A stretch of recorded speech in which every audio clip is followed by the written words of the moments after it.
তো guys welcome back to my channel. চলে এলাম আবার একটা নতুন দোকানের ভিডিও নিয়ে। চলো শুরু করে যাক। প্রথমেই দোকান খুলতেই আসে এই দাদাটা দাঁড়াচ্ছিল হাফ চাউমিন, দাদাকে হাফ চাউমিন দিয়ে বউনিটাও সেরে নিয়ে নিলাম। তারপরে দোকানে রোল নিতে এসেছিল এই বাবু। রোল খেয়ে করবে নিজের মনকে কাবু।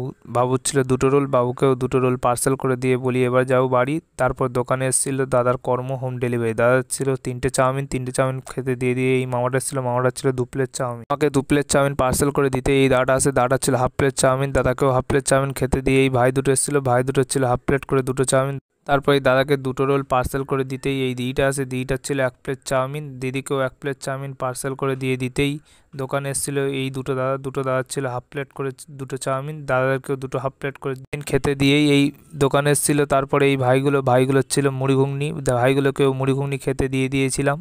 পরে দোকানে এসেছিল এই ভাইটার ছিল 3টে রোল। আমিও দেরি না করে রোলের রুটির উপর ডিমটাকে দিয়ে গোল গোল ঘুরিয়ে ভাইয়ের 3টে রোল পার্সেল করে দিয়ে দিয়েছিলাম। তারপরে দোকানে ছিল এই ভাইটার ছিল 1 প্লেট চাউমিন, ভাইকেও 1 প্লেট চাউমিন পার্সেল করে দিয়ে দিতেই এই দাদাগুলো আছে, দাদাগুলো ছিল মুড়ি ঘুগনি। তারপরে দোকানে এসেছিল দাদার ছিল 1 প্লেট চাউমিন, দাদাকেও 1 প্লেট চাউমিন পার্সেল করে দিয়ে দিয়েছিলাম। লাস্ট একটা রোল বানিয়ে এই ভাইকে দিয়ে আজকে মিনি ব্লগটাকে এখানেই শেষ করলাম। দেখাবে নেক্সট ভিডিও।